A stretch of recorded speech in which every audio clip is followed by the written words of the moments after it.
So as I said in class, we're going to be continuing our lecture on the provisional IRA, specifically some counter-terror strategies involved in dealing with them.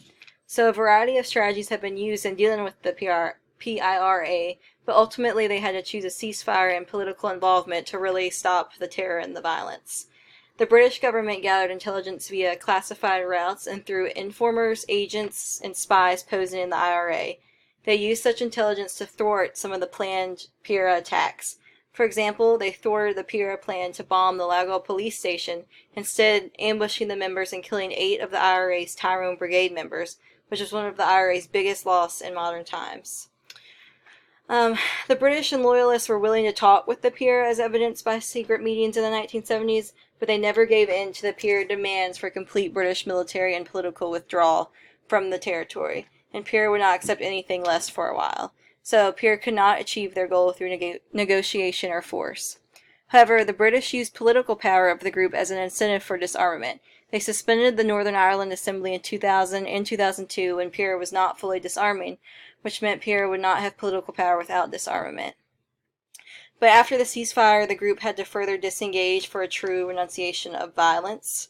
One of the ways the members disengaged was through political education and involvement. Some PIRA members who were interned or imprisoned between 1971 and 2000 received political education while imprisoned, with access to the writings of Nelson Mandela and the U.S. Civil Rights Movement. Many of these members testified that this education inspired them to consider alternatives to the armed struggle, become involved in political persuasion, and take less radical positions in society upon their release.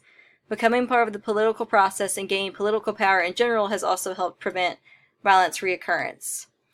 Other former combatants testified they disengaged by adopting roles in the community and becoming part of an informal social network, which is actually driven largely by mobile phones to spark cooperation and dialogue among the different nationalist and unionist groups and encourage other militant groups to follow their example of disengaging.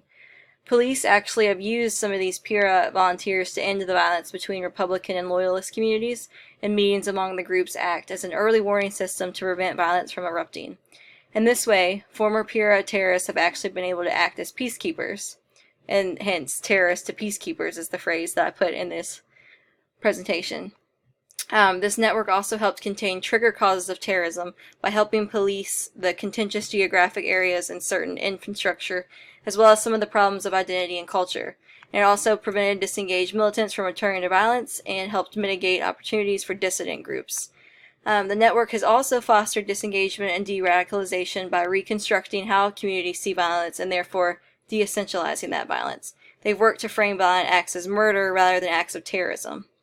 The network has also been assisted by some European Union funding, which it has used to sponsor peace projects for former members who could or would not be integrated politically. Some wider structural issues can still undermine the transformation of militant groups and informal networks, so they need some more durable structure led by the state and communities to sustain. But overall, it has been the success of the network which has brought about the conditions where the state can begin to attempt to fill this space.